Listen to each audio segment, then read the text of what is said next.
Boa noite, rapaziada. Estamos aqui mais uma vez, agora pra valer, né? Pode dizer, está de volta. Sim, você que estava com saudade da gente, estamos de volta agora. Estamos com uma pessoa muito especial aqui pra gente. Ele que é filósofo, teólogo, mestrado em teologia, atualmente acadêmico de psicologia. Ele é especialista em desenvolvimento humano, emocional e espiritual. Estamos aqui com ele, grande professor Hamilton. Seja bem-vindo, meu querido. Valeu! Olha, Marcinho, uma alegria estar aqui com vocês, viu? A galera aí do Pode Dizer, retornando, né? Que maravilha! E aí a gente tem muita coisa boa para partilhar nessa noite, coisas bacanas aí do dia a dia, da vida, vocação, trabalho, missão, enfim. Então, fica ligado aí que você vai aproveitar bastante esse bate-papo. Cara, muito legal. É muito gratificante tê-lo aqui, como a gente já vinha falando aqui, né? Mas aqui no cantinho da sala do Pode Dizer, né? E, cara, uma curiosidade que eu acho que não é só minha, mas sim de todo o pessoal que vai assistir, que está assistindo, ou que tá ligadinho agora ao vivo com a gente. Especialista em desenvolvimento humano, emocional e espiritual. Conta um pouquinho pra gente o que isso significa aí. Bota nas entrelinhas pra Tá gente certo. entender isso daí. Tá certo. Mas assim, olha só, a questão exatamente do desenvolvimento humano, emocional e espiritual é com base na minha formação, né? Então, eu sou formado em filosofia, depois teologia, mestrado em teologia, então isso nos dá toda uma bagagem, um know-how do ponto de vista humano e espiritual, né?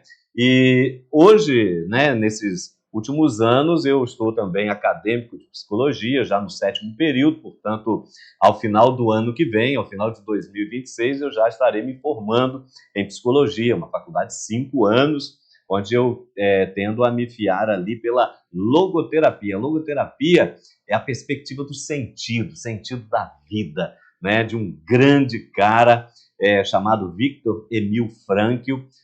Viktor Frankl, para você ter uma ideia, ele é um sobrevivente do Holocausto, né? Ele era austríaco de nascimento, médico, psicólogo, psiquiatra, e como ele era oriundo do judaísmo, então, naquele período da Segunda Grande Guerra, onde Hitler, né, tomou a decisão de eliminar os judeus de toda a Europa, leste europeu, enfim, do continente, e usou de todas as suas forças e maldades para realizar aquilo.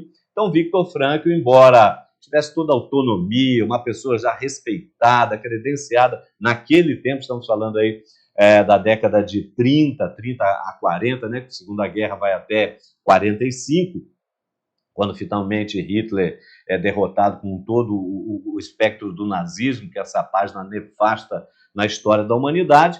E aí Viktor Frankl, junto com tantos outros judeus ali da região da Áustria também, né, ele é levado para o campo de concentração, na verdade campo de extermínio, e ele passou por 4 campos de extermínio, né, com destaque para Auschwitz, né. Em Auschwitz, que eu já tive a oportunidade de estar lá pelo menos 2 vezes, que fica ali na Polônia, Auschwitz morreu aproximadamente, ali foram dizimadas aproximadamente 1,5 milhão de pessoas. Uma loucura, sabe, Marcinho? Uma coisa tremenda. Se eu fosse contar aqui, né, a gente não tem tempo, vamos conversar de tantas outras coisas, mas se eu fosse contar aqui, isso daria só sobre isso, daria um programa, porque é algo assim horripilante, mas ao mesmo tempo um lugar que gestou, apesar do horror que as pessoas viveram ali, né, onde a saída mais fácil era a morte,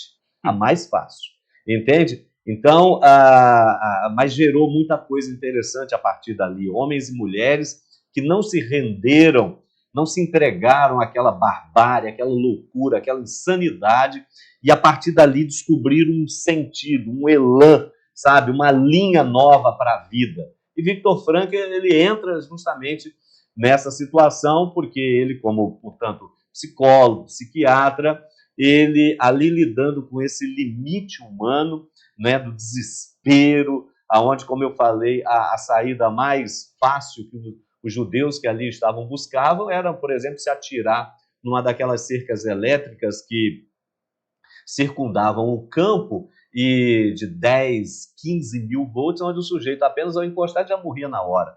Então, era quase que uma morte sem dor diante da maldade que eles sofriam ali. Pessoas que trabalhavam 15 horas por dia, que não tinham basicamente o que comer, que viviam dentro de galpões, que na verdade eram estábulos dos cavalos alemães, que numa beliche que mal cabia uma pessoa, ficavam 6, 7, ao centro ficava uma ladrilha, um buraco, onde as pessoas faziam suas necessidades, sabe? Então aquilo era um lugar fétido, eram humilhadas de todas as formas, sabe? Porque o nazismo, Hitler, não considerava o judeu como pessoa, né? Como ser humano. Então, queria matá-lo, conforme diz o Evangelho, física, psíquica e espiritualmente. Então, faziam todo tipo de maldade. Para cada pessoa que tentava escapar de um campo de extermínio, eram mortas 15, fuziladas 15. Quando alguém era levado para uma solitária, às vezes num lugar que mal cabia uma pessoa, eles colocavam 4, uma praticamente grudada no rosto da outra, e ali ficavam meses em pé, sem comer nada, era uma loucura. E aí depois os que eram fuzilados eram do lado desse local, sem contar as pessoas que chegavam ali, não é? Crianças, mulheres grávidas, idosos, pessoas que não podiam trabalhar, imediatamente eles já separavam, pegavam todos os pertences desse pessoal que vinham naqueles chamados trens da morte, e essas pessoas eram levadas para aquelas câmaras onde eles diziam que era para tomar um banho, coisa e tal, quando na verdade ali colocadas, nuas, todas, humilhadas, já tendo apanhado de todas as formas, e aí descia a água, que não era água, era uma fumaça, e em 30 segundos estavam todos mortos.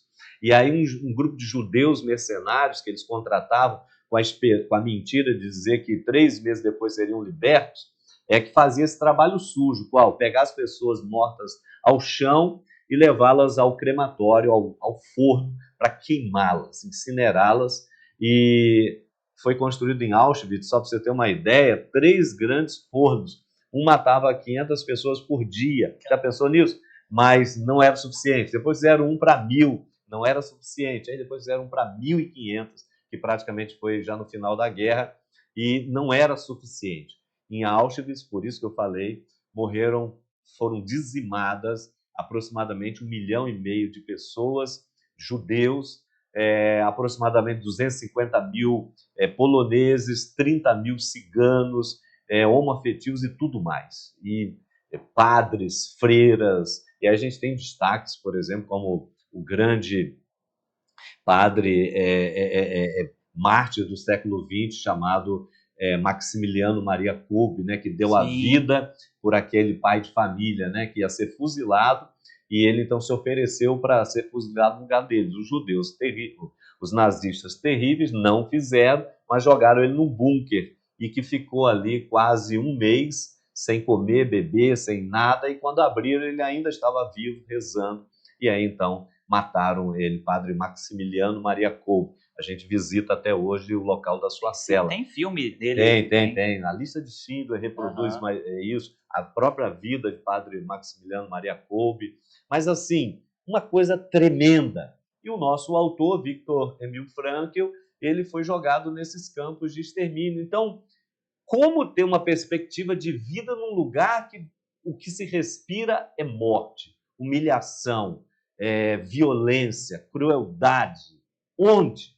E aí esse homem, ele começa a gestar esta que se tornou uma das linhas, hoje na atualidade, uma das mais vibrantes da psicologia, a logoterapia. A perspectiva logos, vem de logos, né, na Grécia Antiga, espírito, né, logia, então estudo, então o estudo da via do espírito, então a logoterapia, ou seja, a terapia do espírito, né, e que trabalha nessa perspectiva o sentido da vida, e justamente porque ele entendeu que mesmo em meio a essa situação, ele chega a dizer assim, já que eu não posso mudar o meu externo, o exterior, então eu preciso mudar, sabe? Então, já que o exterior não muda, eu preciso mudar. Ou seja, a pessoa é capaz de se transformar. A pessoa é capaz de ir além daquela situação limite que o exterior está apresentando. Por exemplo, um amigo dele, que ele ajudou, inclusive depois conseguiu sair do campo de extermínio também, um amigo dele, um judeu muito bem formado, etc., que estava ali já pensando qual é a maneira que ele ia arrumar para tirar a própria vida, e, entretanto, Victor Frankl foi conversando com ele, mas pensa, você precisa encontrar forças dentro de si, sabe, buscar uma mística, uma espiritualidade, um sentido para você superar isso daqui. E aí eu te coloco, se você conseguir sair daqui, o que você gostaria de fazer? Sabe, qual que é o sentido da sua vida? E ele disse, olha, eu sou professor de geografia, e quando eu fui pego, eu estava começando a desenvolver um projeto para escrever alguns livros de geografia, porque eu amo muito a questão da topografia, a Europa aqui, babá. E aí ele falou, e se você continuasse a fazer isso, pense nisso, alimente isso, reze sobre isso, mas não deixe morrer esse elan de vida dentro de você, porque é ele que vai ser suficiente, vai ser a força, a energia, o combustível, vai ser o algo a mais que vai te fazer sobreviver a esse horror, a essa miséria, essa maldade, e você vai conseguir finalmente realizar essa obra. Então, a partir daquele sentido que aquele homem ainda tinha para existir, porque se ele não fizesse aquilo, quem é que faria? Ninguém faria no lugar dele, até porque nós somos, como você sabe, e a galera que está nos acompanhando também, nós somos únicos, né, minha gente? O Hamilton nunca mais vai existir outro depois deste. A nossa impressão digital ela é única, irrepetível. Imagine, no mundo de hoje, mais de 8 bilhões de pessoas, ninguém tem a mesma impressão digital que eu tenho. Então eu sou único, eu sou irrepetível, é assim o Marcinho e todos nós.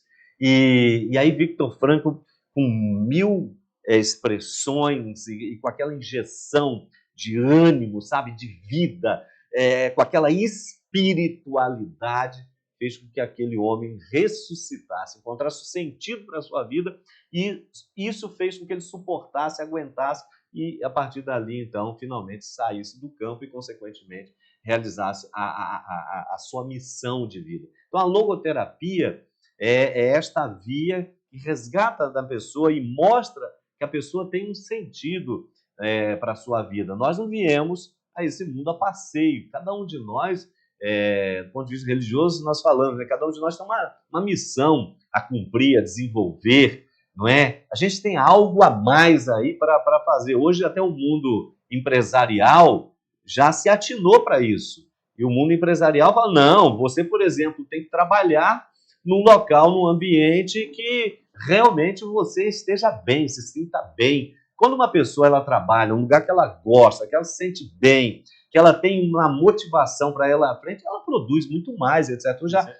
Hoje a indústria, o marketing já sabe disso e trabalha muito isso. Mas antes do comercial, a gente está falando do existencial. E junto ao existencial está a questão espiritual, né? O Victor Frankl dizia que o ser humano ele tem, claro, nós sabemos disso, uma tríplice dimensão, né? A dimensão física, né? O biológico, essa dimensão material, corporal, aqui estamos, não é? A dimensão psíquica, obviamente, a psique, mas a gente tem um terceiro andar aí, que é que ele chamava de a dimensão noética, quer dizer, a espiritualidade. Essa espiritualidade não é religiosidade no sentido de estar ancorada numa expressão religiosa, tipo catolicismo, protestantismo, budismo, espiritismo, coisa que valha.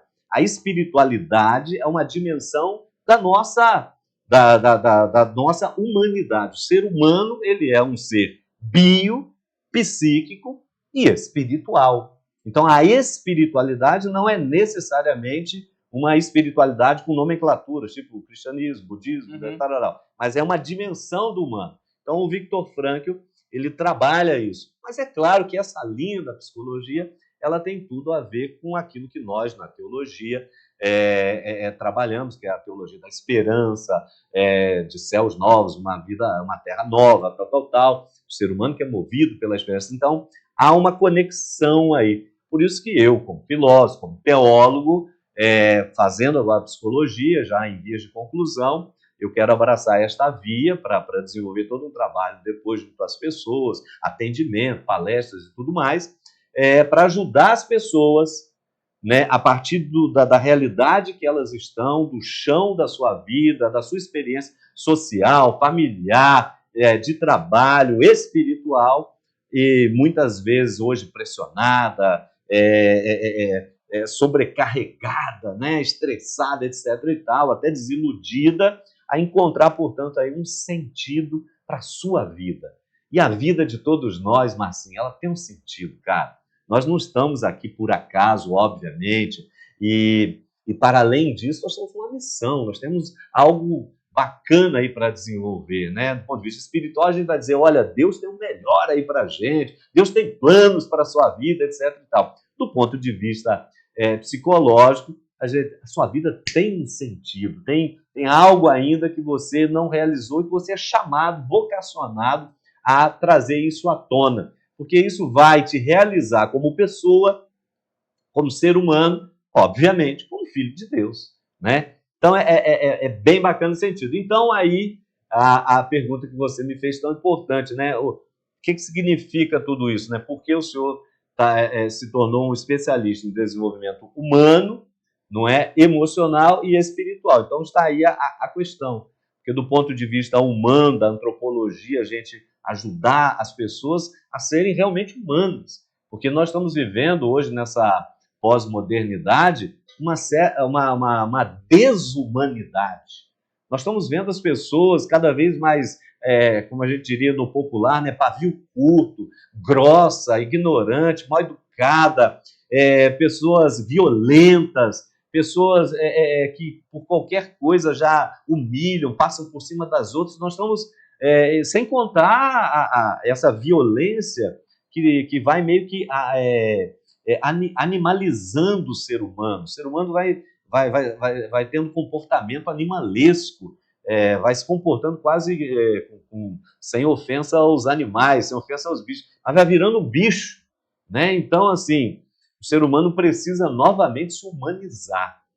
Consequentemente, precisa estar equilibrado emocionalmente e, consequentemente, em harmonia com essa dimensão da espiritualidade. Então, trabalhar a humanidade, a psique e a espiritualidade é uma missão que a gente tem a desenvolver e a prestar às pessoas para que elas, nesses tempos tão difíceis que nós estamos vivendo, elas não se percam ao longo da vida e possam realizar o potencial que cada uma delas traz, né? Isso a gente faz através das palestras, dos encontros, etc. Eu recentemente estive lá pelo Nordeste dando palestras, mais do ponto de vista mais educacional, mas trabalhamos um pouco essa vertente dentro lá do proposto, que era acolher e educar, trabalhando a questão hoje dessa sociedade diversa, né? Então, trabalhando o tema da diversidade, da equidade e da inclusão, né? Porque esse também é um aspecto da nossa sociedade pós-moderna, excluir as pessoas do horizonte da nossa vida,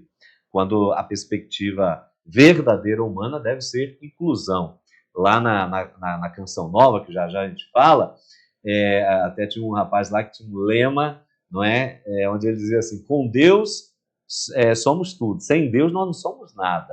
Então, quer dizer, quando estamos unidos, somos mais fortes, vamos mais longe, alcançamos coisas melhores. Agora, quando estamos divididos ou vivendo de maneira isolada, não chegamos a lugar nenhum, né? Então, a nossa perspectiva vai na contramão do que está aí, mas para ajudar as pessoas a retomarem o bom caminho. É interessante você falar sobre isso, eu vou te botar agora Pode falar. Vou botar numa dúvida aí.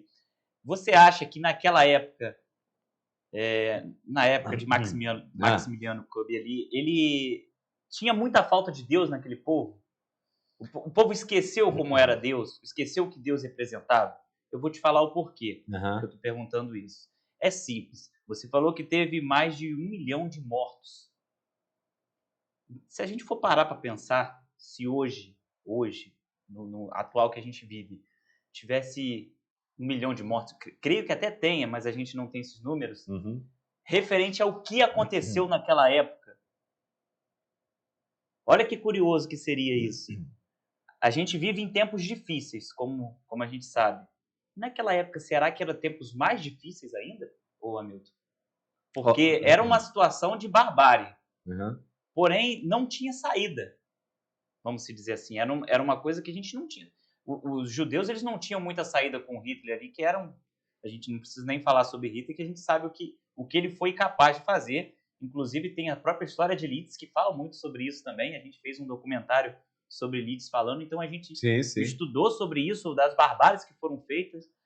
E, cara, hoje, eu acho que tem uma nova versão de uma barbárie. Seria essa falta de Deus antigamente, ou seria... Sim. Uhum. Não, você não tem a dúvida de que em tempos atuais ou em tempos remotos, como aquela década de 20, 30, a 30, né? 20, 30, 40, né, quando termina a Segunda Grande Guerra. Bom, vale dizer que eu falei de 1,5 milhão de judeus mortos em Auschwitz, mas ao todo, os nazistas, eles dizimaram cerca de 6 milhões de judeus durante a guerra. 6 milhões. Isso é uma loucura, isso é uma coisa impensável, sabe? E como é que a gente sabe, inclusive, que esse número é real? Porque os nazistas, curiosamente, o alemão é muito sistemático, né? Então, eles registravam todas as pessoas. Então, todas as pessoas eram registradas com seu nome, sobrenome, fotos, pertences, etc. Então, era feito um registro geral. Então, por conta desse registro, e claro, diante daquela mortandade toda, se chegou a esses números oficiais. Possivelmente, foram mais pessoas, né? Mas assim, esse número ficou figurado como um número oficial. Essa pergunta é uma pergunta, por exemplo, que os papas chegaram a se fazer. Mas é muito curioso que o Papa Bento, que era alemão, Papa Bento XVI, né? Papa Bento XVI, ele durante o seu período de pontificado, ele assumiu quando o saudoso Papa São João Paulo II veio a falecer. Eu estava lá em Roma, eu tive a graça, Marcinho, de acompanhar os 3 últimos papas. Então, o nosso Papa atual, Papa Francisco, que graças a Deus aí já voltou ali para a Casa Santa Marta, no Vaticano, onde ele vai se recuperar aí nas próximas semanas, até, quem sabe, retomar suas atividades. Claro, o Papa já é um idoso, a gente sabe... É 88, né? A gente sabe que ele, né, não vai ter muito mais tempo de vida, naturalmente, mas a gente pede que Deus lhe dê bastante força, que ele continue a realizar a sua missão enquanto sucessor de São Pedro, pastoreando o rebanho de Cristo sobre a terra, etc, etc. Então, o Papa Francisco, quando foi eleito em 2013, estava lá. Quando o Papa Bento XVI renunciou, e foi uma das atitudes, até hoje as pessoas não entenderam muito bem aquilo, quando, na verdade, o Papa, que é uma sumidade, uma sabedoria sem igual, uma santidade fora do comum, Papa Bento XVI, o exemplo que ele deu, o mundo dominado pelo poder e nessa ausência do sagrado, essa ausência de Deus, não entendeu. Mas o Papa deu um dos maiores exemplos de desapego da história. Porque, veja só, quando nós tivemos aqui na América Latina, por exemplo, o Hugo Chávez, na Venezuela, que morreu apegado ao poder, só abandonou o poder depois da morte, ditador na Venezuela, né? Esse Maduro que está aí atualmente vai na mesma linha. O Fidel Castro em Cuba, mesma coisa. E assim, pessoas mundo afora. O Papa não.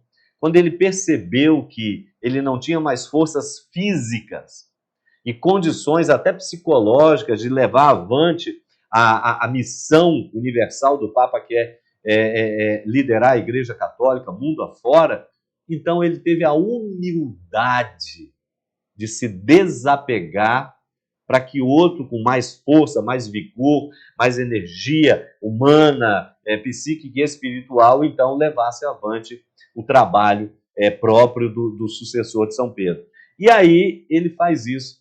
E aí as pessoas não entenderam, né? O Papa foi covarde, foi isso, aquilo. Não, ao contrário, foi uma lição de humildade e desapego fora do comum, porque hoje o que as pessoas querem é morrer apegadas ao poder. Aliás, um filósofo chamado Francis Bacon, ele dizia assim, você quer conhecer uma pessoa, dê poder a ela. É óbvio. É no exercício do poder que se revelam as mentalidades, os corações, as intenções, a maneira de ser, de falar, de se portar da pessoa.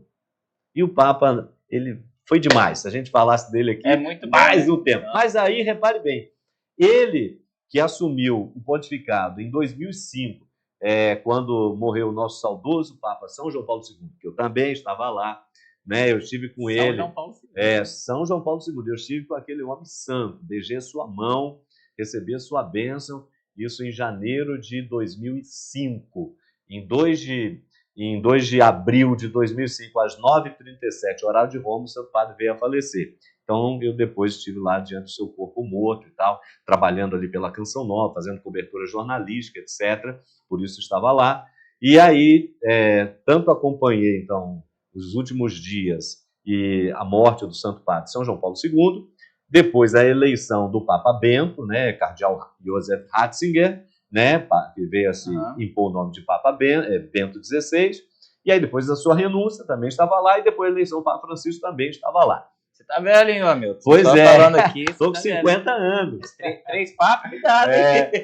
Mas são mais recentes, né? Uma graça que nós estamos tendo a oportunidade de acompanhar.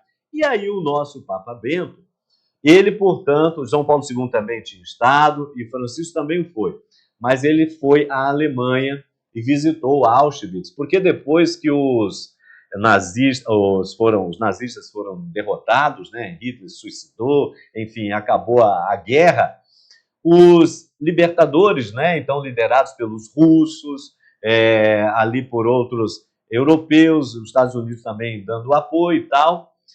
Então, eles não destruíram o campo enquanto estrutura física. Os nazistas fizeram tudo para tentar destruir o mais rápido possível. Quando eles viram que a guerra estava perdida, fugiram, mas muita coisa ficou de pé, originalmente. Por isso, quando a gente visita hoje numa viagem, numa peregrinação, daqui a pouco a gente fala disso, que é muito legal, a gente tem a oportunidade de tocar aqueles lugares originais. E quando a gente entra naquele campo, ô Marcinho, cara, como eu costumo dizer, a alma da gente treme. É uma coisa, surreal. É você ver, tocar, sentir o que o ser humano, não esquece sua pergunta, o que o ser humano sem Deus é capaz de fazer de pior ao seu semelhante. Ali, cara, é muito impactante. O cara entra quieto, ele sai mudo. A gente precisa de... Depois que você sai do campo, você fez a visita, coisa de 2, 3 horas para andar em todos os ambientes e tal, rezar, inclusive, lá dentro. Mas depois que você sai, você precisa de pelo menos umas 2, 3 horas para tentar voltar para o eixo, computar. Porque é muito impactante. É pesado. Meu amigo, a gente entra, visita os galpões, Marcinho, galpões de 300 metros de comprimento, galpões com montanhas de cabelo, galpões com montanhas de óculos, coisa de criança, sapatinhos, galpões com montanhas de roupas, etc. Tudo aquilo ali, porque tudo era usado para a indústria da guerra. Então, quando as pessoas elas chegavam no campo de extermínio, ali em Auschwitz, por exemplo, como eu te falei, todos os que podiam trabalhar, homens, mulheres, pessoas mais velhas, eram separados. Eles podiam trabalhar, beleza. Quem não podia trabalhar, criança de colo, mulher grávida, idoso, deficiente, sabe? Pessoas portadoras de deficiência, já eram deixadas de lado. E essas iam para as câmaras de gás. entende? Mas antes de chegar na câmara de gás, raspavam os cabelos, as roupas, as joias, tudo era retirado. A pessoa ia nu lá para aquelas câmaras. E com esse material que eles pegavam, com esse material, eles, por exemplo, os cabelos, eles faziam aqueles sobretudos para enfrentar os invernos rigorosos ali. Aquilo era transformado em roupa. Aquelas roupas eram transformadas em uniformes para os soldados. Aqueles objetos, ouro, cordões, aquele negócio todo, aquilo era transformado para a indústria bélica, revertido em compra de material bélico. Então, tudo era transformado. Os sapatos dos judeus, aquela coisa toda, era transformado em coturno para os botas, né, dos soldados, etc. E tal. Tudo era transformado. Então, quando a gente visita lá hoje, como não houve tempo de destruir aquilo tudo, você se depara com esse negócio, sabe? Então, é muito impactante. E aí, automaticamente, essa pergunta vem. Ela vem para todo mundo.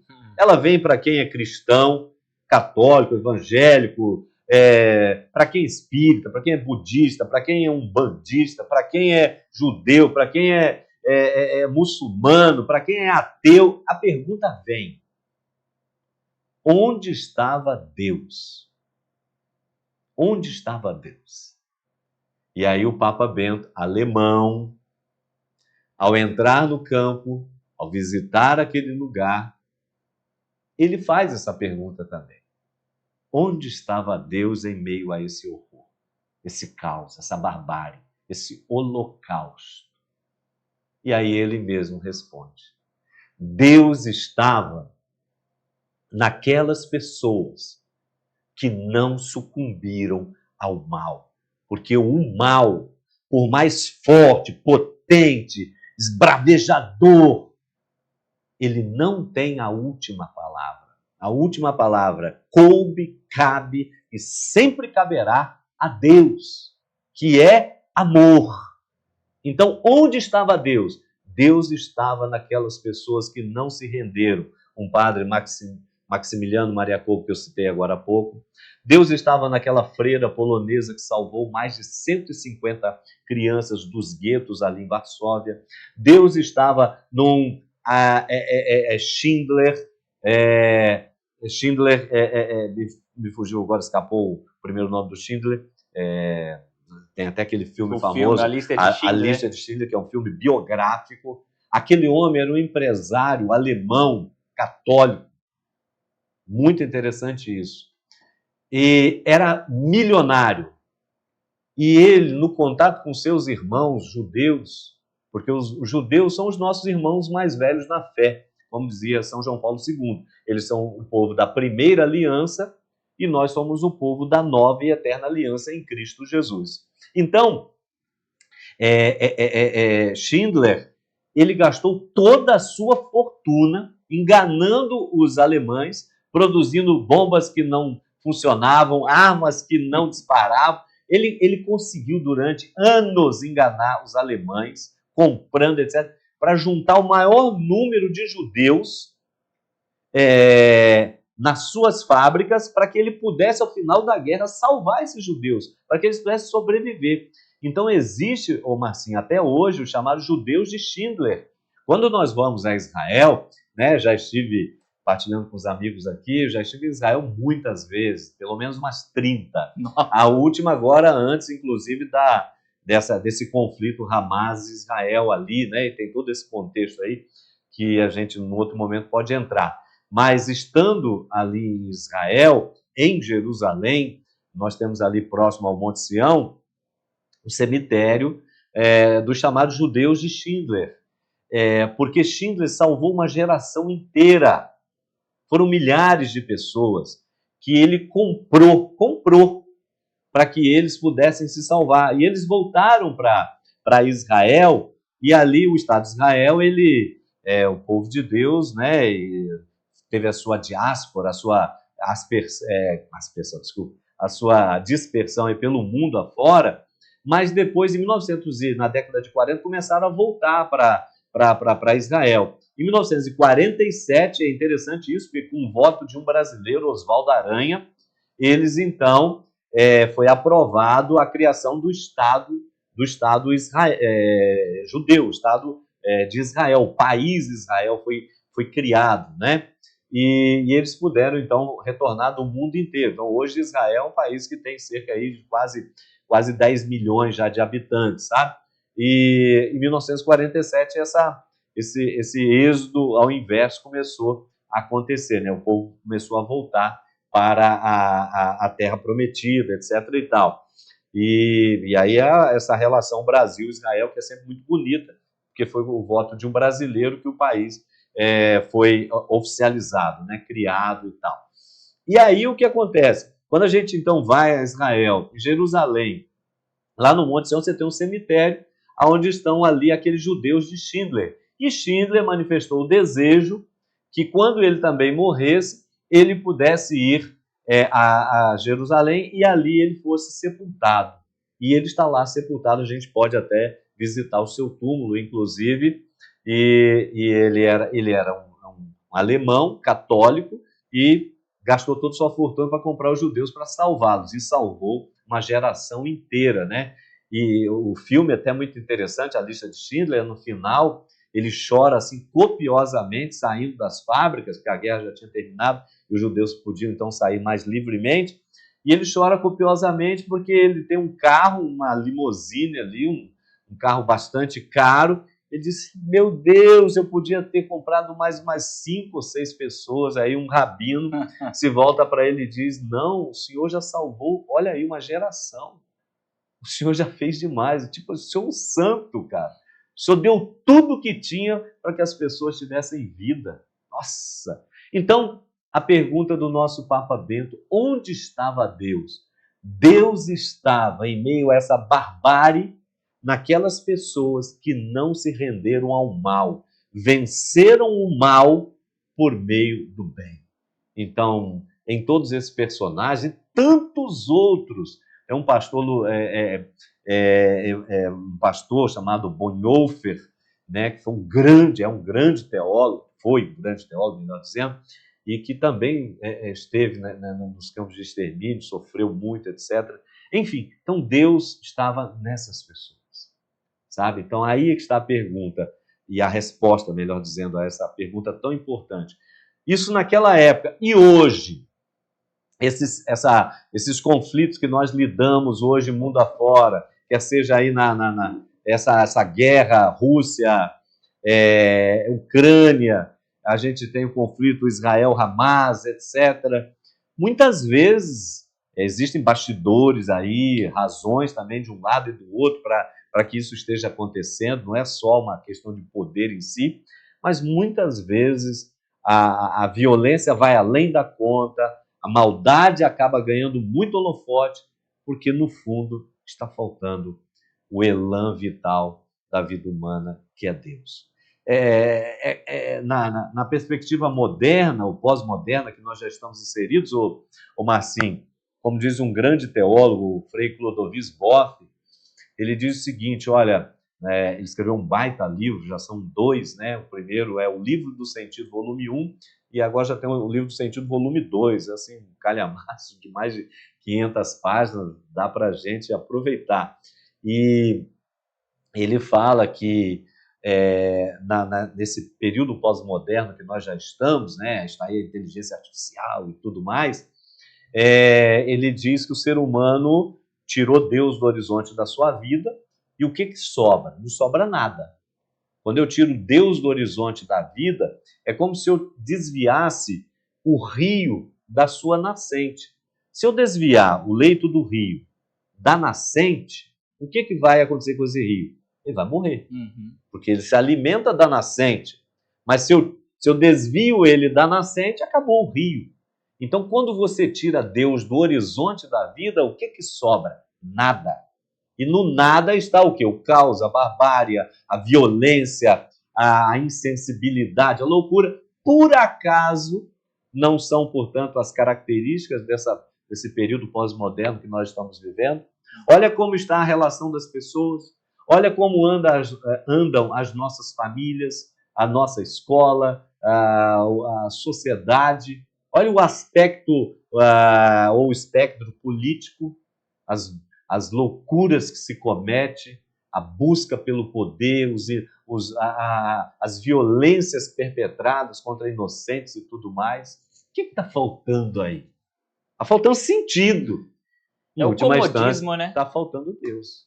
Vira um comodismo, né? Quando você começa a fazer algo que é fora de Deus e aquilo vira cômodo você fazer aquilo, então você acaba deixando de lado e focando no que não deve, né? Acaba acontecendo. Até porque o mal, ele vicia, o mal, ele anestesia, ele cega. As trevas, elas cegam a pessoa, Sim. não é? Por isso que Jesus disse o contrário. Eu sou a luz do mundo. Quem me segue não andará nas trevas, mas terá a luz da vida. Então, a perspectiva da luz, ela é fundamental para a nossa vida. Sem luz, a gente fica na escuridão. E na escuridão, a pessoa não sabe de onde veio, não sabe para onde vai, não tem noção da dor, não tem noção do sofrimento, sabe, da violência, da ignorância, da impaciência. Quando a gente vê aí no dia a dia, hoje, por exemplo, a questão, eu dou palestras, por exemplo, para casais, para famílias, sabe? Tem uma palestra muito legal para casais. Depois a gente fala, deixa aí o telefone se você quiser levar o professor Hamilton para assistir os casais, famílias, né? Por esse Brasil afora, isso a gente faz com muito gosto, porque quando aí eu forjei uma palestra, né? Dentro de um clima de oração, de estudo, obviamente, porque a gente não cria do nada, né? Você cria a partir do que se tem e da necessidade que se apresenta. Então, hoje, por exemplo, os desencontros de casais, as crises familiares, essa coisa toda. E aí eu desenvolvi uma palestra chamada Homem e Mulher, Mistério do Amor de Deus. Homem e Mulher, Mistério do Amor de Deus. E aí, conselhos práticos para o cultivo de uma verdadeira espiritualidade conjugal. Sabe, conselhos. E aí eu elenco pelo menos 12. 12 não é por acaso, 12 é um número importante, é um número perfeito, é um número bíblico. 12 são as tribos de Israel, 12 são o número dos apóstolos, portanto, colunas da igreja, da sã doutrina e assim por diante.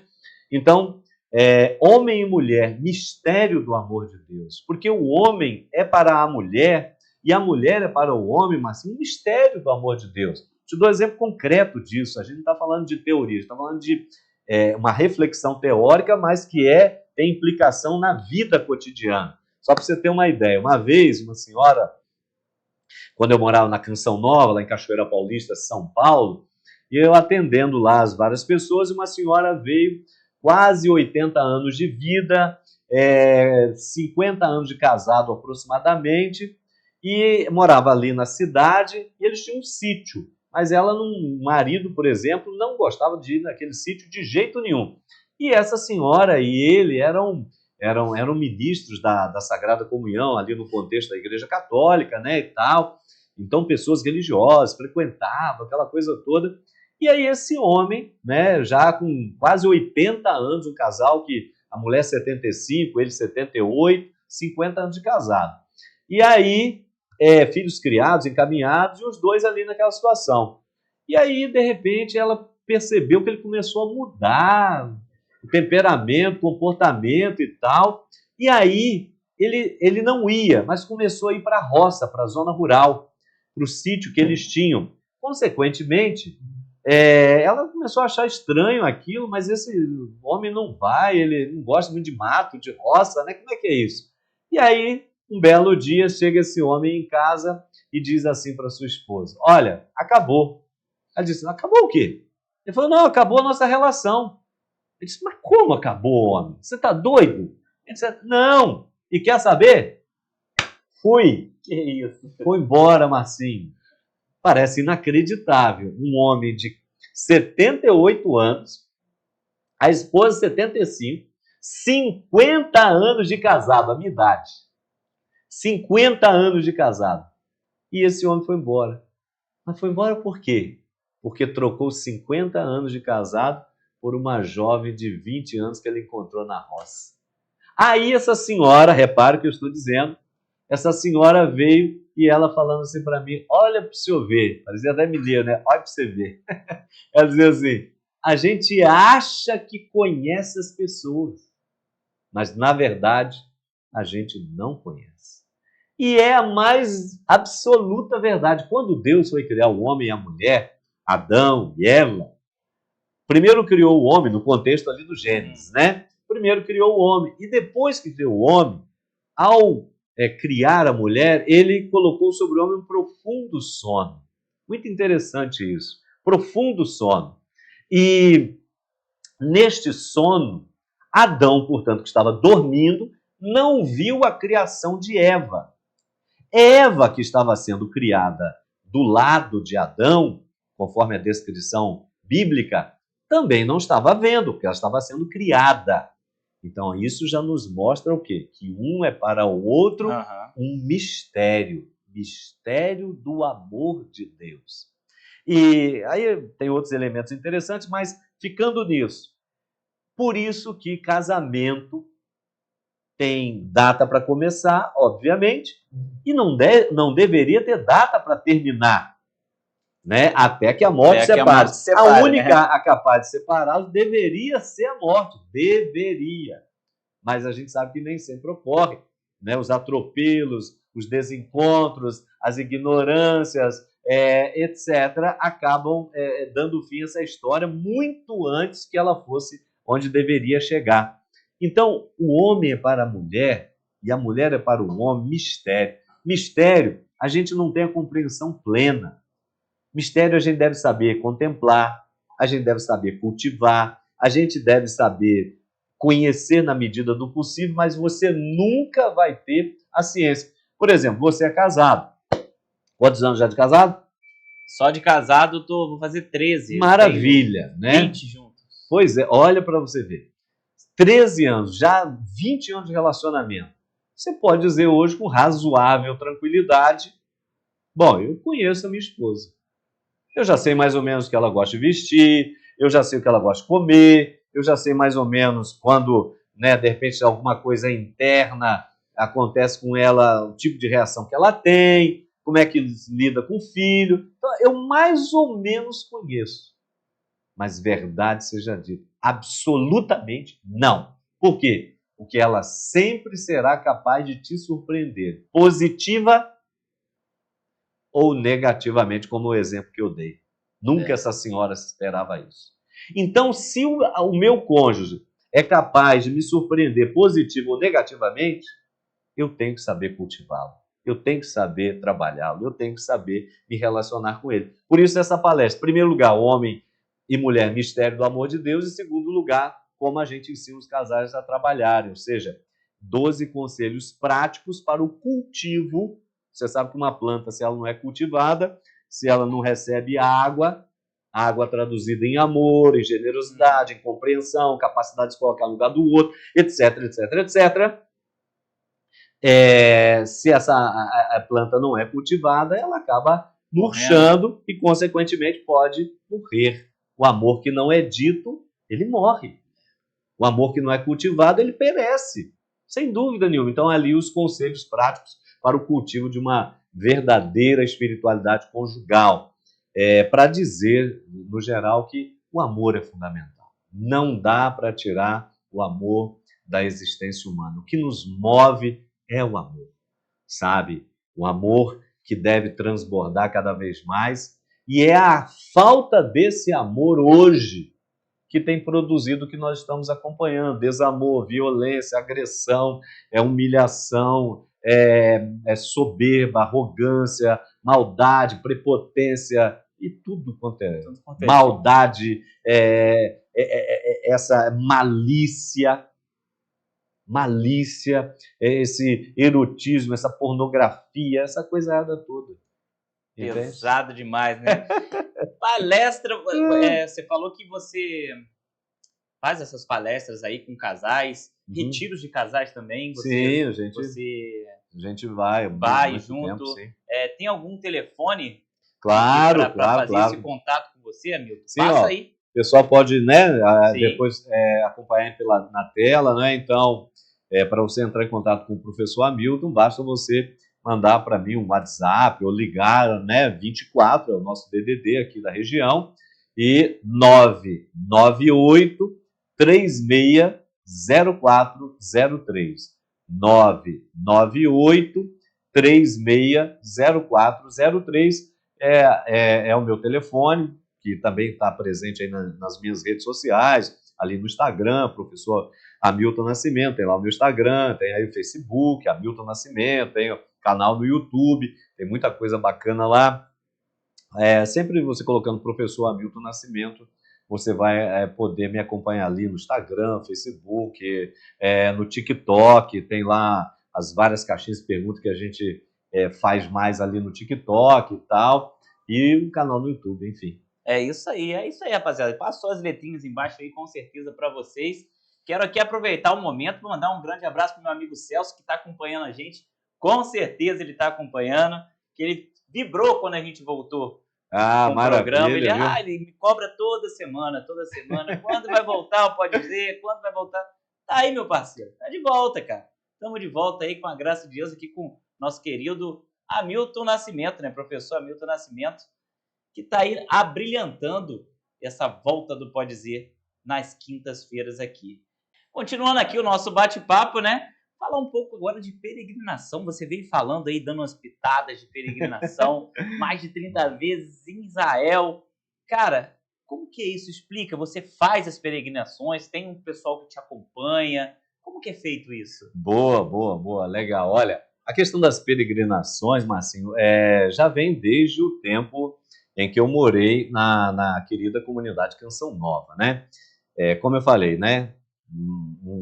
Um raio-x rápido, eu estou com 50 anos de vida hoje, dos quais 20 anos aproximadamente eu vivi e convivi ali na comunidade Canção Nova. A comunidade Canção Nova é uma comunidade católica, carismática, né, e tal, e que privilegia o anúncio da Boa Nova através dos meios de comunicação social, rádio, TV, internet. Então, por isso existe o portal global cançãonova.com, a web TV, etc. e tal.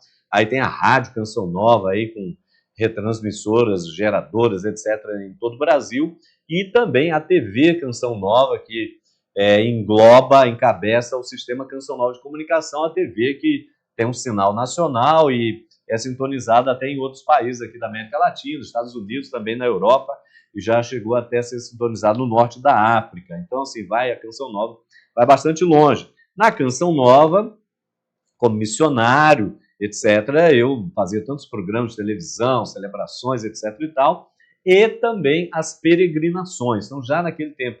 E aí a gente ia inicialmente como diretor espiritual. Uma peregrinação, né, que é uma viagem, vamos colocar aqui, não é uma viagem turística, porque quando a gente fala de turismo, você tem os vários nichos do turismo. Então você tem o turismo de lazer, o turismo de negócios, o turismo de entretenimento, e tem o turismo religioso, chamado turismo religioso, que hoje é um nicho do turismo em franco desenvolvimento, em franca expansão, no Brasil, inclusive, e mundo afora. Então, existem muitos lugares, Marcinho, tanto no Brasil, quanto na América Latina, nos Estados Unidos também, México, mas Europa especialmente, o Oriente, que as peregrinações acontecem. Então, aqui pela América Latina, então a gente tem, por exemplo, o México, Nossa Senhora de Guadalupe, né? Até o nosso querido Padre Nani, né? Nos programas aqui do Pode Dizer, ele já falou sobre Nossa Senhora de Guadalupe, que é incrível, uma das aparições fantástica. Eu tive a oportunidade de ir até Guadalupe. Tive lá. Inclusive, trouxe a imagem que o Padre Nani tem sobre Guadalupe, que eu trouxe para ele. Então, dispensa comentários. Nossa, né? Uma história fenomenal. A Basílica, né? E, claro, quando você vai ao México, você não vai somente ali no âmbito do santuário de Nossa Senhora de Guadalupe, San Juan Diego, sim, mas você vai visitar toda a cultura, a história dos maias, astecas, etc, etc. Então, a gente tem aqui, né, peregrinações que vão para o México, aqui pela América Latina, Lima, por exemplo, Santa Rosa de Lima, Machu Picchu, o pessoal emenda uma coisa e outra. Você tem aqui pelo Brasil um destaque, claro, né, o nosso Santuário Nacional, Nossa Senhora Aparecida, né? Todo o Vale ali do Paraíba, Nossa Senhora Aparecida, Canção Nova, Frei Galvão, enfim, então você tem ali lugar de peregrinação, também de gastronomia, de turismo, bastante interessante. Mas a gente tem mártires do Rio Grande do Norte, Rio Grande do Sul, Santa Paulina, tem na Bahia a nossa Santa Dulce dos Pobres, enfim, Frei Galvão em São Paulo. Você tem muita coisa aqui no Brasil que podem ser organizadas viagens também. Sim. Mas especialmente as pessoas têm muito desejo de ir para fora do país, especialmente para a Europa. Então pega, por exemplo, Portugal, Fátima, né? Um destaque, a pessoa faz uma panorâmica turística, cultural, histórica, mas sobretudo ali a experiência religiosa. Então você tem Lisboa, você tem as outras cidades ali, Porto, etc. Mas especialmente as pessoas, quando vão a Portugal, querem ir a Fátima. Eu fui a Portugal, não consegui chegar até Fátima. Não tive tempo. Então na próxima vale muito a pena, porque Fátima é o altar do mundo. Fátima é onde Nossa Senhora apareceu aqueles pastorinhos, Francisco, Jacinta e Lúcia, no início do século passado, e ali revelou ao mundo uma série de mensagens. É um lugar de muita mística, de muita experiência de Deus, vale demais. Aí depois na França a gente tem Lourdes, né, Lisieux, a própria Paris, onde se tem ali vários pontos turísticos e históricos, obviamente, mas você tem também Nossa Senhora da Medalha Milagrosa, Notre-Dame, Sacré-Cœur, Igreja Sagrado Coração de Jesus, etc. A Igreja dos Vicentinos, São Vicente de Paula. Aí você tem na Itália, poxa, desde Roma, onde tem uma concentração muito grande de santos, Assis, Cássia, Padre Pio, São Miguel Arcanjo, Santo Antônio, é muita coisa. Roma, a Itália, o país inteiro, você pode ter vários programas religiosos ali, turísticos, religiosos e tal. E aí os outros países todos, a Europa, Polônia, por exemplo, Jesus Misericordioso, Santa Faustina, São João Paulo II agora, Auschwitz, que tanto a gente falou aqui, é uma peregrinação muito interessante, a Polônia também. Nossa Senhora em Częstochowa, que é a principal padroeira do país e tal. E, claro, hoje tem Medjugorje na Bósnia e Herzegovina, que fica pertinho da Croácia, é um destino onde a gente vai muitas vezes com os peregrinos, e Israel. Então, naquela época que eu estava na Canção Nova, eu já saía como diretor espiritual conduzindo os grupos. E numa peregrinação você tem um diretor espiritual, você tem aquela pessoa que em nome da empresa faz toda a parte logística e acompanha o grupo, e os guias locais onde você vai visitar. E depois, né, que eu vim a sair da comunidade Canção Nova, atualmente estou aqui, né, no âmbito do nosso município, Terra Natal, Rio Claro, e a partir daqui a gente continua a realizar muitos trabalhos, e entre os quais as peregrinações, especialmente para a Europa e para o Oriente, né? E eu geralmente vou como? Vou como diretor espiritual, ou como o chamado tour leader, né? Aquele tour leader, aquele que conduz o grupo, né? E faz também todo o papel ali nos locais de visitação, trazendo para as pessoas o conhecimento, a informação daqueles lugares, a mensagem, a mística e tudo mais. Enfim, então eu conduzo os grupos. Hoje eu tenho uma parceria com uma empresa, a Trialotour, do querido Paulo e a Fabiana, a quem eu mando um abraço todo especial. E nós, então, nessa parceria com eles, eu conduzo vários grupos aí ao longo desse ano de 2025. Também vou ter algumas viagens aí já programadas para acompanhar. E aí acontece essa dupla vertente. Ora você vai como diretor espiritual, ora você vai como um guia acompanhante, ou até mesmo em Israel, que, né, eu conheço muito, já estive lá muitas vezes, já fiz curso de arqueologia bíblica lá, etc. e tal. Então, enfim, é um lugar onde, para mim, é o meu primeiro destino de peregrinação, porque ali é você andar dentro da Bíblia, literalmente. É o seu favorito? Eu diria que sim, a Terra Santa, porque é muito especial, Marcinho. É um lugar onde você não se cansa de ir. É um lugar onde as pessoas sempre têm um encontro muito vivo, impactante com Deus, sabe? Aquilo que Deus toca se eterniza no tempo, como eu gosto de dizer. Então lá aquelas pedras falam, sabe? A Terra Santa, como a gente diz na teologia, é o quinto evangelho. Nós temos os 4 evangelhos, né? Mateus, Marcos, Lucas e João. Mas a Terra Santa é o quinto, é o evangelho da pedra. Porque aqueles lugares onde Jesus passou, realizou os milagres, realizou os discursos, fez tanta coisa, então aquilo tem uma força de vida fora de série. Imagine você pegar o barco e atravessar aquele lago de Genesaré, né, o popularmente chamado Mar da Galileia, e você atravessar aquele mar, lá tem as várias embarcações, e ali você meditar o evangelho, Jesus acalmando a tempestade, Jesus realizando a pesca milagrosa, Jesus chamando os discípulos, cara, é fantástico. Imagine você entrar ali em Cafarnaum, que foi aquela cidade que Jesus escolheu para realizar todo o seu ministério público, né? Durante aqueles 3 anos de vida pública, aproximadamente, Jesus, então, morou ali, em Cafarnaum, e a partir dali ele ia para os vários lugares, inclusive a Jerusalém, né? Estando ali, especialmente na casa de Pedro, que virou a casa de Jesus, né? Mas que, na verdade, era a casa da sogra de Pedro, por isso Jesus cura a sogra ali da sua febre, e ela se põe a servi-los e tal. Ali Jesus cura aquele paralítico que é descido, né, pelos companheiros até onde ele estava. Ali Jesus perdoa pecados, ali ele chama os discípulos, ali ele liberta as pessoas do demônio, ali ele faz discurso do pão da vida, eu sou o pão da vida, eu sou o bom pastor, etc. Então, assim, são lugares repletos da presença de Deus, sabe? E conforme, claro, a meditação que a gente faz, além da explicação bíblica, histórica, arqueológica, pastoral, mas a meditação do Sagrado Evangelho, especialmente onde ele aconteceu, aquilo diferente, nunca né? mais você vai participar de uma celebração da mesma forma, nunca mais você vai ler a Bíblia do mesmo jeito, sabe?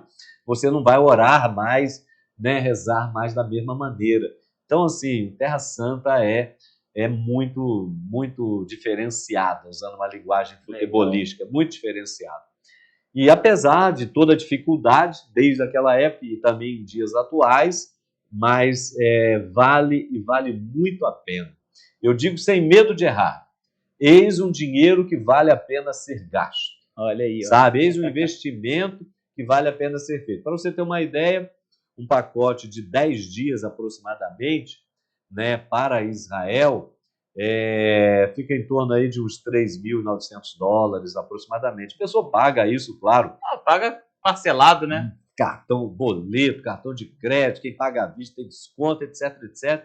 E aí você tem pensão completa. Então, todo o transporte aéreo, ida e volta, o transporte terrestre, hotelaria, hotéis 4 estrelas, bons hotéis, pensão completa, café da manhã, almoço e jantar. Vale a pena. Então, assim, pacote completo. A pessoa em Israel, ai meu Deus, que lá é muito árido, não sei o quê, será que tem comida? Se come muito bem, se reza muito bem, anda bastante, aproveita o máximo, cara. Imagina você entrar no Mar Morto, que é o único local no mundo onde tem aquelas características, você entrar no Mar Morto, cujo nome faz jus ao local, porque não há nenhuma forma de vida marinha ali, dada a densidade de sal naquele local, etc, etc. E aí você entra naquela água, você pode ficar ali uns 20, 30 minutos no máximo, e deitar na água, e ler um jornal, por exemplo, sentado na água, porque você não afunda, imagina. A densidade de sal é tão grande que ela... Além de ter todas as propriedades medicinais comprovadas cientificamente ali do Mar Morto. Existem os produtos do Mar Morto, né? Então, sais, cremes, tratamentos de beleza. Existem muitos spas, resorts ao entorno do Mar Morto, onde as pessoas vão do mundo inteiro, vão ali fazer tratamentos. As pessoas têm problemas, às vezes, de pele, às vezes problemas de pé rachado, unha, disso, aquilo, vão fazer lá tratamento na região do Mar Morto, porque aquela lama, aqueles sais, só para você ter uma ideia, um dado curioso, desde a antiguidade, gente famosa já fazia uso da lama do Mar Morto.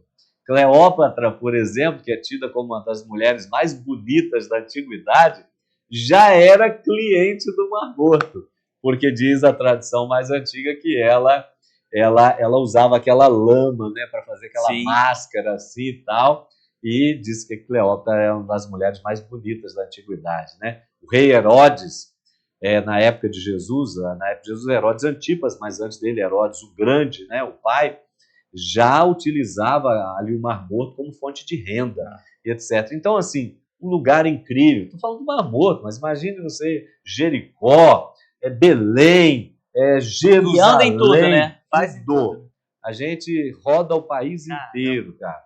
São 10 dias, mais ou menos uns 7 dias de peregrinação, propriamente ditos, onde, repito, você tem um banho de Bíblia, de conhecimento, de espiritualidade, etc. e tal. Um banho de cultura, o que é muito interessante, aquelas culturas antigas, ali você tem contato com tudo isso. Um banho de geografia, de história, de arqueologia. Tem coisas muito, muito curiosas. Enfim, então vale demais a pena, sabe? Israel é muito rico. Eu diria que é o primeiro destino. E os demais vêm por acréscimo. Então, a Europa, com destaque todo especial, a Itália. A Itália é uma obra-prima sem igual, né? Coisa fora. É pesado. É um capítulo à parte. Eu fui em Roma também e eu fiquei bem impactado com as coisas ali. É muito especial. Então, eu faço esse trabalho hoje acompanhando os grupos, liderando grupos, etc. e tal. Se você quiser viajar, pode também mandar uma mensagem aí que a gente te encaixa em algum grupo, etc. E vamos fazer uma viagem bacana para lá, porque vale muito a pena. A vida, ela é feita de momentos, de tempos. E a vida é um sopro. Se a gente não aproveita, tendo condições, sabe? A vida passa e as coisas ficam e você foi. Então a vida precisa ser vivida, precisa ser celebrada, precisa ser realmente vivida. Então as viagens, como se diz popularmente, né? Viajar é trocar a roupa da alma. A gente realmente volta, né, numa outra perspectiva, com os horizontes mais ampliados, com a visão mais alongada, com mais propriedade para defender essa ou aquela questão. Quando a gente fala, por exemplo, de turismo aqui em Rio Claro, um abraço especial aí ao nosso amigo Brindisi, que está aí empreitando esse novo tempo aqui junto ao seu irmão, nosso querido Babiton Biondi, à frente da Prefeitura de Rio Claro, cuja vocação do município é o turismo, né? Eu tenho dito já de muito tempo. Desde os tempos que eu estava na Canção Nova, eu já falava de Rio Claro, já defendi o que defendo agora. Rio Claro tem uma vocação turística, mas assim, muito bonita, muito bonita. E que tipo de turismo, professor Hamilton, nós temos aqui? Nós temos 3 tipos de turismo a ser desenvolvido em Rio Claro. Né? O que eu costumo dizer de turismo histórico e religioso, o turismo ecológico, montanhismo, cachoeiro, turismo verde, e você tem o turismo, obviamente, de eventos, né? Turismo gastronômico, hospedagem, etc. e tal. Quando eu falo de turismo histórico e religioso, eu estou falando de quem? Rio Claro é um município que tem história. Né? Nós fazemos parte do Brasil colônia. Aqui foi caminho da independência. Inclusive, eu gravei um documentário sobre isso, muito legal, né? com uma galera aí bacana. Nós fizemos um documentário de 45 minutos para o governo do estado do Rio de Janeiro, sobre esse itinerário de Dom Pedro, passando aqui pelo nosso município, com foco ali em São João Marcos, né? Que é a nossa cidade submersa, e que agora já está totalmente submersa, né? Ou seja, está sobre as águas, né? E hoje pode ser visitada, inclusive, as suas ruínas dessa antiga cidade que, meados dos anos 1800, era uma das cidades mais pujantes aqui da região e, quiçá, do país na época, né? Era incrível São João Marcos, um lugar que vale muito a pena ser visitado. Mas a gente tem essa questão do turismo histórico, então nós temos... somos caminho da independência, nós temos poeta imortal, Luiz Nicolau Fagundes Varela, 11ª cadeira da Academia Brasileira de Letras, patrono da Academia Brasileira de Letras, é rio-clarense, sabe? Pô, isso é muito legal, cara.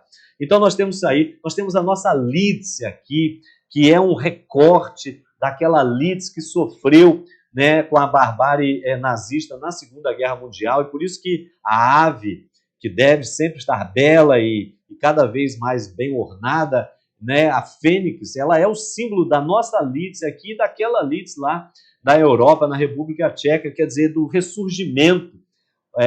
O nosso amigo Brindisi tem a missão agora, eu diria a missão Fênix, é a missão, se eu poderia dar um norte para o trabalho dele, é a missão Fênix, ou seja, ressurgir não apenas Lidz, mas Rio Claro no cenário estadual e nacional, e por que não internacional, de turismo. Porque nós temos história, então o aspecto histórico, mas o aspecto também religioso. As nossas igrejas, o centro de Rio Claro é um centro barroco. A nossa igreja Nossa Senhora da Piedade, tem a igreja da Fazenda da Granja que precisa ser restaurada e precisamos de muita ajuda estadual, federal, que é um patrimônio maravilhoso, uma igreja que, depois de restaurada, meu Deus do céu, o povo vai fazer fila para casar lá. Além de ser linda, além de ter uma vista maravilhosa ali no subdistrito da Fazenda da Grama. Hoje Passa Três também está se tornando já uma realidade lá por todo o projeto que está sendo desenvolvido. Isso é muito legal. Então nós temos muita coisa. Rio Claro, aqui em Lidz, Santo Antônio, Capivari, nossa igreja matriz aqui, o nosso mosteiro lá em cima, num outro ponto maravilhoso aqui da cidade, na Pedra Chata, no alto do Rio das Pedras. Então nós temos muita coisa histórica e religiosa para mostrar. Isso tudo está sendo organizado agora para poder alavancar mais adiante. Então, essa vertente do turismo histórico e religioso. A vertente do turismo ecológico, montanhismo, cachoeira, Pedra Chata, como eu falei, aqui em Lidz, Pedra do Bispo, em Rio Claro, Sertão dos Hortelãs. Agora, a formatação, e está vindo já à tona, está nascendo a nossa trilha de longo curso, que seguramente será, né, já foi feito esse estudo, será a maior trilha de longo curso do país, cara. Isso é uma coisa incrível, onde a pessoa pode fazer a pé, onde a pessoa pode fazer de bicicleta, mountain bike, a pessoa pode fazer de moto, sabe? É incrível o negócio. Nós temos os nossos rios e cachoeiras, né? É tido que Rio Claro tem aí cerca de mas pelo amor de Deus, quase 200 cachoeiras. Se já tivesse 50, estava bom demais. Mas olha o número. Tantas que a gente nem descobriu ainda. É uma coisa fenomenal, minha gente. Você que não conhece o município de Rio Claro, precisa vir conhecer, porque o negócio aqui é legal demais e está se estruturando para te receber. Isso aqui é bacana e que deve ser salientado. Então, você vê essa questão do ecoturismo, né, do turismo verde, que nós temos muito potencial para isso, né? Pedra do Bispo, Pedra Chata, circuito da caminhada, etc. e tal. E o turismo de eventos, Rio Claro tem festas maravilhosas, Festa da Paz aqui em Lidz, que celebra essa interação Lidz brasileira, Lidz com a República Tcheca, festa do aniversário de Rio Claro, que é a antiga festa do peão de boiadeiro, uma pena que aqui no estado do Rio de Janeiro tenha se proibido a questão dos rodeios, etc. e tal, porque a nossa festa chamava Festa do Peão de Boiadeiro de Rio Claro, a antiga festa do Peão de Boiadeiro, hoje festa do aniversário de Rio Claro, mas uma festa está crescendo novamente, trazendo grandes artistas de renome nacional e internacional, isso é muito legal, está crescendo, vai cada vez mais longe. Então nós temos um turismo de eventos e queremos que isso aconteça cada vez mais. O turismo gastronômico, temos produtos da terra muito bons. Aqui em Lidz, por exemplo, é um celeiro de queijos, não é? Queijos saborosos, queijos de renome e sabor nacional e internacional. Queijo que não perde nada para a França, para pontos muito bons aqui no Brasil, como em Minas Gerais, que eu conheço, região do Cerro, se produz os melhores queijos brasileiros. Aqui em Lidz nós temos isso, em Rio Claro nós temos isso, sabe? Então, uma gastronomia que tem muito potencial para crescer do ponto de vista do queijo, do ponto de vista dos doces, do ponto de vista dos derivados de leites, portanto, azeites, etc. e tal. Tem muita coisa legal que está aí para surgir. Então, como eu digo, né, Rio Claro tem uma vocação turística e eu não, Marcinho, me canso de falar isso aonde quer que eu esteja, sabe? Porque a gente só fala daquilo que ama, né? Eu, como rio-clarense, portanto, e sem negar as minhas origens, muito pelo contrário, né? Quer seja lá em Israel, quer seja na Europa, quer seja num ponto desse Brasil, quando tem oportunidade eu sempre falo da minha terra natal, da minha cidade. E hoje, aí com os nossos amigos, o Brindis e o Bato, a gente tem essa chance histórica de virar essa página e transformar esse município naquilo que ele deve ser, um município que tem vocação turística. Nós só precisamos agora organizar bem a casa, né, fazer a devida divulgação e isso daqui se tornar um roteiro obrigatório para as pessoas do estado do Rio, Brasil e, quiçá, também de outros países. Com certeza. Eu acho que isso tá no caminho certo, aí, pelo que a gente está vendo, tá no caminho certo. Uma curiosidade aqui, a gente já está acabando, rapaziada. Papo vai, a gente já está acabando, vamos ter as outras oportunidades para estar aqui falando com o professor Hamilton de vários temas, tem muita coisa para sugar desse rapaz aqui. Você não tem noção do que tem. Mas, cara, uma curiosidade, Matheus, tem algum lugar, estou falando agora mundialmente, que você tem vontade de ir e ainda não foi? Ou já saciou essa vontade, assim, de algum lugar diferente? Bom, o mundo né, o mundo ainda é muito grande, do ponto de vista do turismo, né, propriamente dito, turismo de lazer, esse tipo de coisa, aí sim, tem muitos lugares que eu não fui, né? Agora, do ponto de vista religioso, e gostaria de ir, Sim. claro, né? Se Deus quiser, havendo tempo, também recurso, a gente dá um jeito, né? Levar a família e tal. Mas, do ponto de vista religioso, eu estive basicamente assim, Marcinho, nos principais lugares de religiosidade do mundo, sabe? Eu não citei aqui os Estados Unidos, também tem lugares lá bastante interessantes na região, mesmo lá de Boston, Atlanta, Washington DC, São Francisco, tem muitos lugares bastante interessantes e também nesse aspecto religioso e tal. Mas, assim, do ponto de vista religioso, eu ainda não... Já foi todas, né? Já foi tudo quanto eu bom, gostaria hein, de ir. Que inveja boa, né, entendeu? Esse rapaz. Mas, assim, sempre tem, às vezes, lugares, por exemplo, da vida de um santo, aí você não foi em tal lugar, aí às vezes falta ainda ir ali, vamos supor, lá em Lourdes, aí tem lá um local chamado Nevers, fica distante uns 80 quilômetros de Lourdes, onde está o corpo de Santa Bernadette. Santa Bernadette é aquela menina, aquela jovem, Bernadette Sobiru, que na época ela teve as visões de Nossa Senhora, Sim, né? sim. E aí, então, ali, por exemplo, eu não estive lá em Nevers. Então, assim, existem uns lugares ainda para ir, naturalmente. Mas os principais já foram todos, né?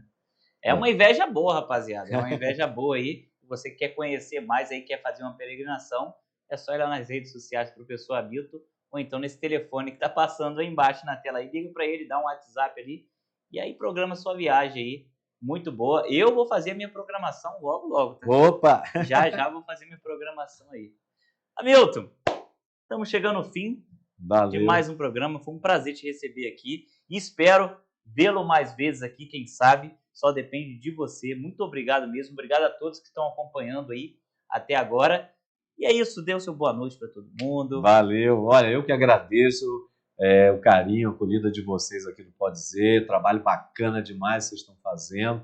E é isso mesmo. A gente tem que usar de todos esses meios hoje modernos, dinâmicos, para levar o entretenimento, levar a boa notícia, levar as boas novas, sabe? E fazer com que as pessoas possam se sentir melhor, as pessoas possam acolher bem, as pessoas possam viver mais felizes. Eu acho que isso é o objetivo maior de todos nós. Então, agradeço o carinho, a acolhida, viu? E até a próxima, se Deus quiser. É isso, até a próxima, fiquem com Deus e até quinta-feira que vem. Temos mais novidades aí, fiquem ligadinhos nas redes sociais do Pode Dizer.